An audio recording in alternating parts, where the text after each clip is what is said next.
But I always find it funny, especially today in our society, our microaggression. I need to be offended by everything society that we live in. I'm looking to be offended. How can you offend me today? What do I need to be angry about? And, Jesus calls you sheep.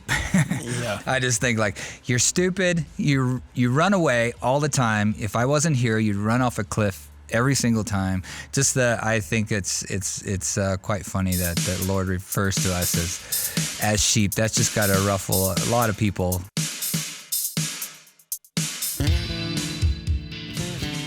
Hey, welcome to Whitefields Community Church Sermon Extra. Great to have you with us once again this week. I'm here with Pastor Nick Cady. He is the pastor of Whitefields Community Church here in Longmont, Colorado. And we are halfway through our series called Jesus Is as we head into the Easter holiday, the Easter weekend, Resurrection Sunday.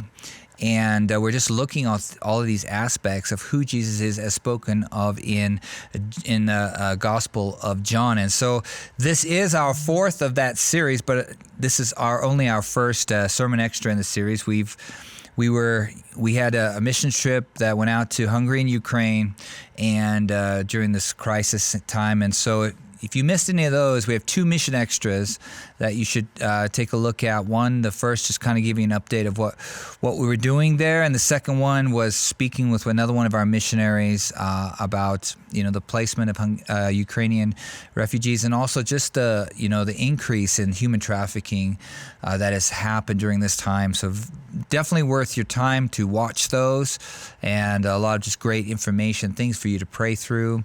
And we're still, we're still accepting donations to that. This is not, I know that these things kind of cool off in the Western media, but this is still a very hotly contested war, and there's still a lot of collateral damage, and that being, of course, the refugee crisis. And so we're still actively involved in the church, part of a network of placing these people, supply going into the country, evacuations coming out, and finding places for these refugees to stay. So don't give up. Don't give up on your prayers. Don't give up on your giving.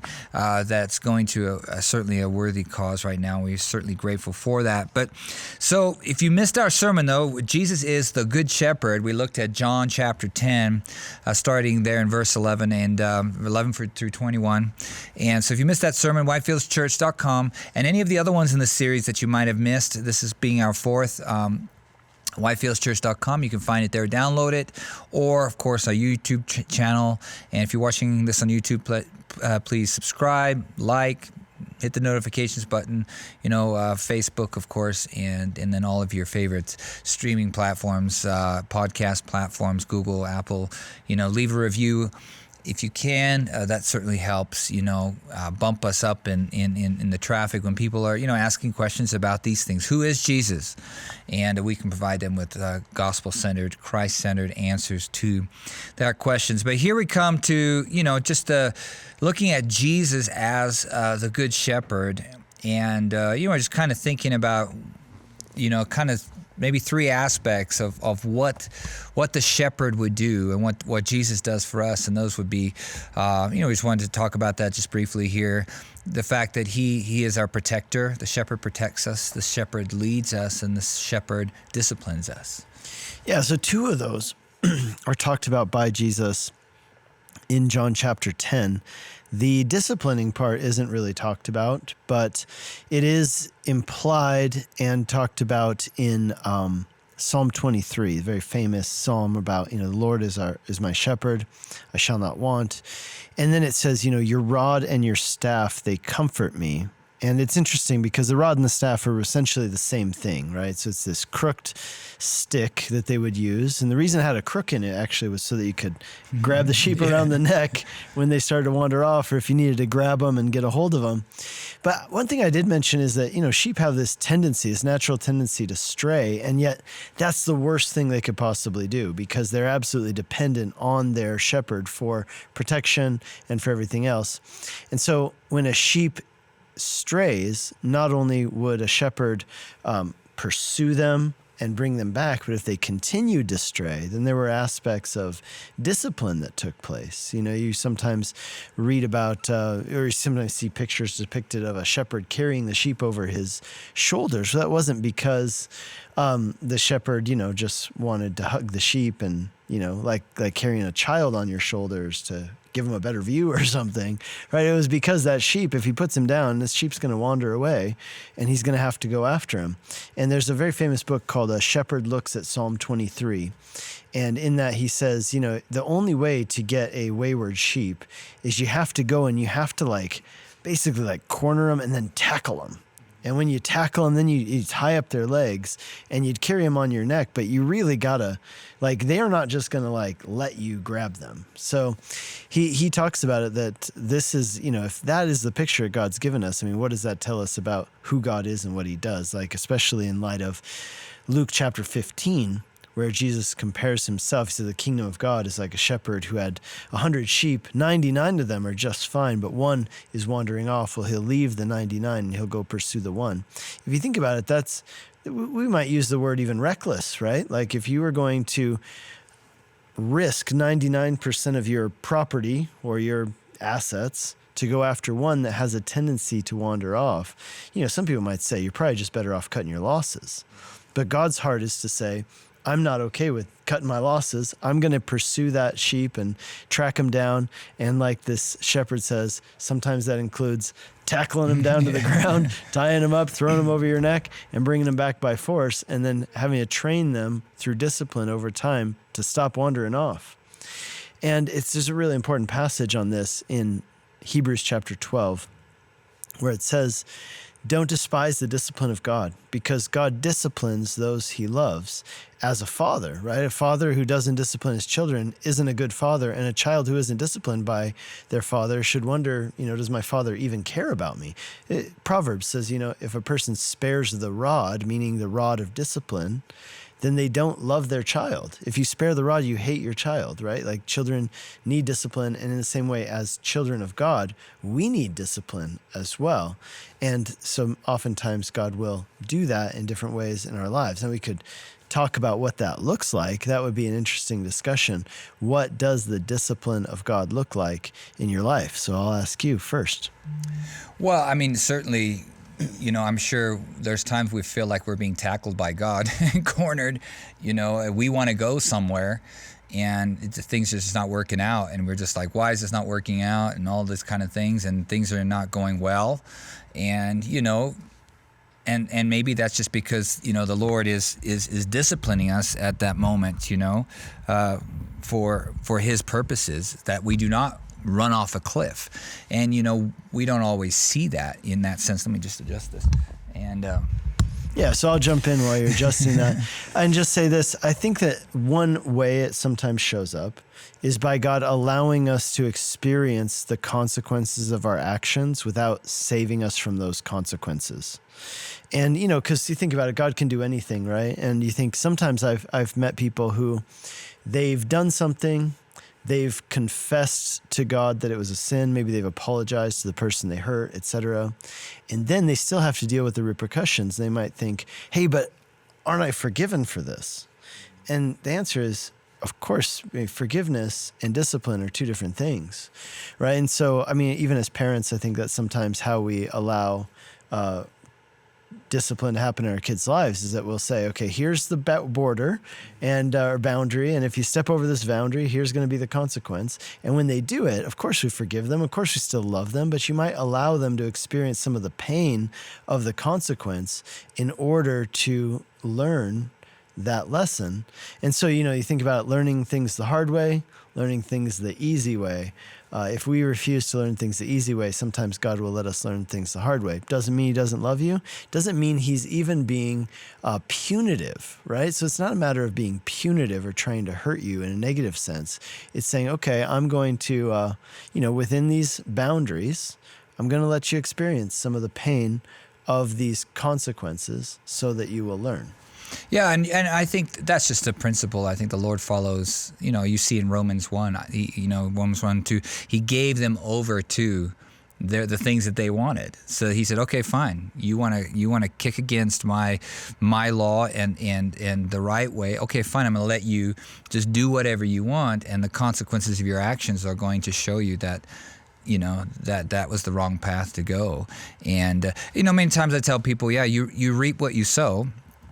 And that's because, you might have sown a lifetime of sin, and yes, you get saved or you repent, but those things that you sow, many times they grow up and they come back, and you just live with the consequences of your actions in a sense. That's one of the very first phrases James, my oldest son now, but when he was a kid, there are consequences for your actions. One of his first English words, he spoke Hungarian all the time, but one of the first English phrases he used, there's consequences for your actions, and there are, and people sometimes, well, if I'm forgiven, why am I not, why is this all not gone away? Well, because things have been sown in your life, and sometimes we reap that, if you're, cheat on your wife, well, yeah, she might forgive you, but there might have been consequences to that. There might be suddenly a baby involved or another family involved or a lot of, and nowadays, doing counseling, marriage counseling and things like that, premarital counseling, this very complicated, situations where people are coming from. And also, God will redeem those consequences. So he'll discipline us by letting us experience the, consequences of our actions. And yet he brings beauty out of ashes, right? He can redeem those things. It's not just going to be bad forever, right?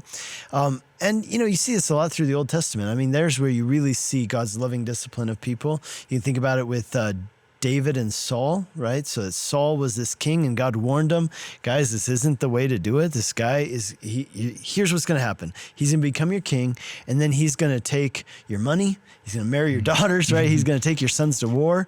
It's going to be bad. And they were like, nope, this is what we want. And so God let them experience the difficulty of that, but he never gave up on them, right? His plan for them didn't change. And I think that that's the hope that we have, right? That God will use those situations to redeem them. He'll teach us through it if we're willing to learn, and he'll never leave us.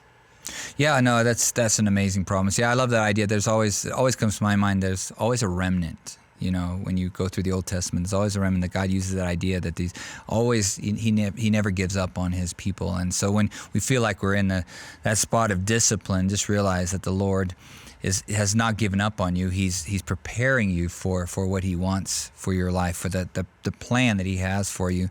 But I always find it funny, especially today in our society, our microaggression. I need to be offended by everything society that we live in. I'm looking to be offended. How can you offend me today? What do I need to be angry about? And, Jesus calls you sheep.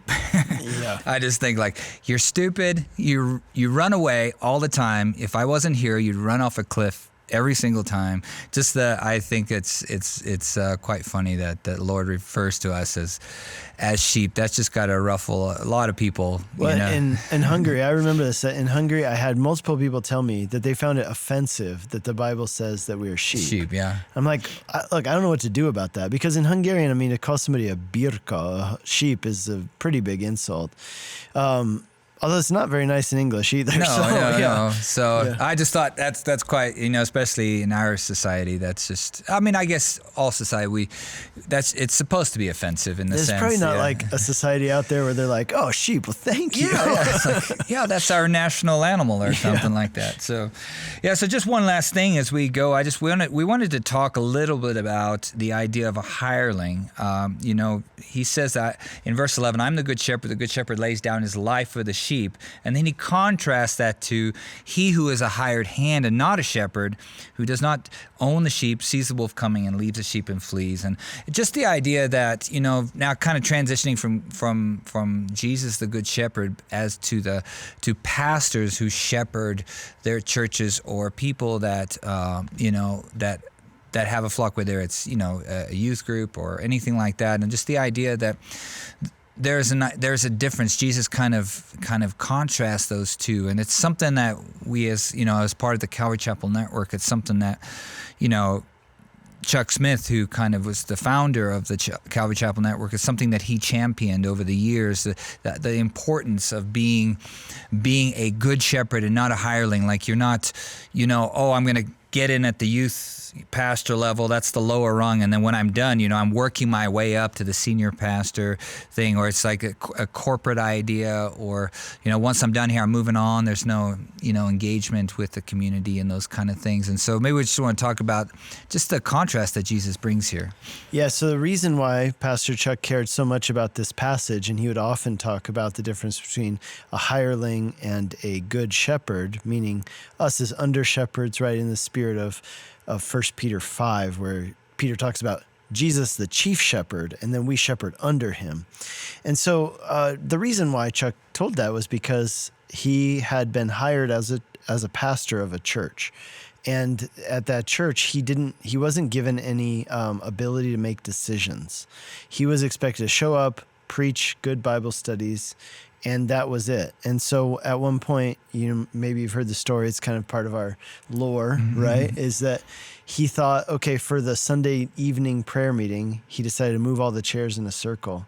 And he was scolded by the board afterwards, like, hey, who told you were allowed to do that, right? You didn't get permission to do that. You didn't ask us. And he's like, I'm the pastor, but I don't have any authority. And so he ended up quitting not long after that and ended up going and pastoring this very small church, 25 people in Costa Mesa, California, and the rest is history, right? He actually worked as a boat cleaner because the church couldn't pay him. In fact, they couldn't even pay him enough to cover between those two things. So he negotiated a thing where he would be able to take his family out to a restaurant once a week. That was part of his compensation in the early days of Calvary Chapel. So all that to say, he was willing to pastor a smaller church where he wouldn't have to be a hireling, in his opinion. A hireling is somebody who's, you show up, you get a paycheck, but you have no authority and you're not really, you're kind of a figurehead, right? You just kind of get up there, do your thing, they pay you to speak, and then you go home. He wanted to actually be invested as a shepherd over a congregation. And that's become a big part of our culture as Calvary Chapel is pastors who are very invested in their churches. And we have a lot of churches in our network where the pastors don't get paid anything, not because they shouldn't, but because the church can't afford it, right? And it's actually true if you look across the board at most churches. Most churches in the United States and around the world are small, and their pastors don't make very much money. And so that's been a big part of who we are, is this investment, truly caring for that.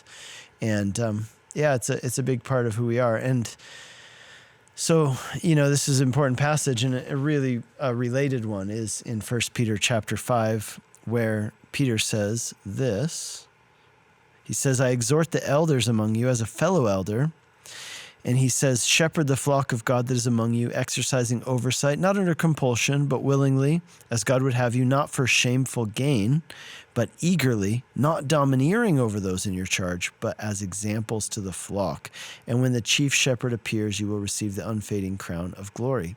So, it's two sides of that, right? You can become a domineering shepherd who uses their rod and their staff not to lovingly discipline and gently bring back or to guard, but uses your staff to beat the sheep. Mm-hmm. We even use that phrase a lot in Calvary Chapel. Some people beat their sheep, and we don't want to be those people.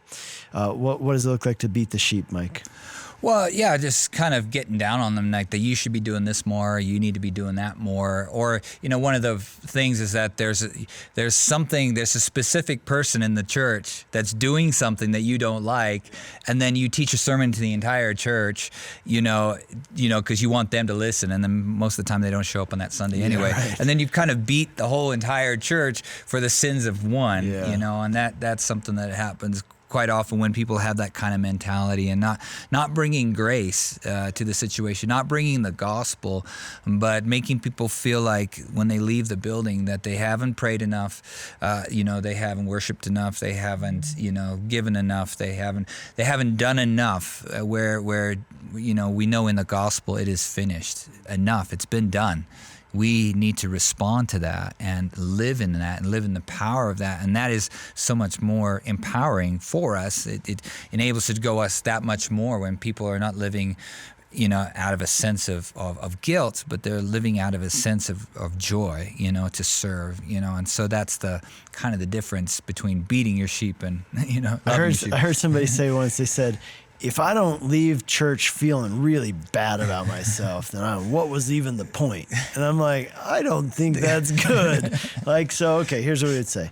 Shepherd's job, feed the sheep, tend to the sheep, care for them, don't beat them, and don't fleece them, encourage them, feed them, do all the loving stuff. And protect them, when the wolf comes. And that's one of the, that's when you kind of see sometimes the difference when the wolf does come to a church, when there are things that are attacking the church, what does the pastor do? Does he stand on the side of his church and fight for them, or does he, kind of like throw them under the proverbial bus? You had to chase off any wolves there, Mike? We had to, yes, over the years, and I kind of got the reputation of being the one who kind of spied them out. But you'd see them. I stand on the stage, and I, over weeks and weeks, and you watch people come in, and you see their behaviors, and I just, I would sometimes walk off rehearsal, just go, and if I saw somebody bugging someone or doing the same kind of things, just kind of go over there and say, hey, how you doing? What's your name? Kind of introduce myself, But over the years, there have been some people who had their own agendas, and we try to show grace and put up some perimeters and say, please don't do this. We had a woman one time, she kept prophesying husbands for these women over and over. She considered herself like that was her prophetic gift. She was going to find you prophesy a husband for you. Like, this is the guy that God has said you're, and we kept trying to tell her, you can't do that. Stop. That's not, we don't even believe that's what the Lord is doing, but she wouldn't do it, and we finally had to ask her to leave. And and they usually, wolves go after young believers, and you can usually tell, they will find people that are new to the church, and that new person will come, hey, did you hear this guy? He told me his whole spiel about whatever it was, some theological, sidetrack that he was on that we were not doing, or whatever it might have been. So, over the course of we've definitely I've come across a few wolves. Yeah, and one of the challenges is that you want to differentiate between the wolves and the goats, if you will, right? So in the God's zoo, if you will, you got your sheep, you got your goats, and then you got wolves. And so the difference between the three is that, in the end, the sheep and the goats will be separated. But, in the meantime, sheep and goats hang out together, which is, by the way, true on farms as well. My grandfather had a ranch in Oregon, and, it's sheep and goats, and they hang out very well together. And so, we want to invite the goats into the church so that they can hear the word of God and be transformed into sheep.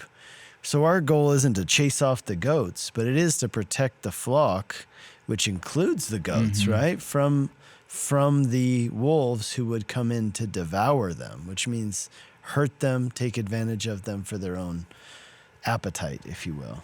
Yeah, no, I think that's one of the most important aspects, I think, of a pastor in a church, is to protect his flock that God has given to him. Because as we read in the scripture, as you read that passage in Jeremiah, God was like, he was super heavy on those guys. Like, you have not taken care of the people that I've given you. Woe to you. I'm going to take care of you. Yeah. Right?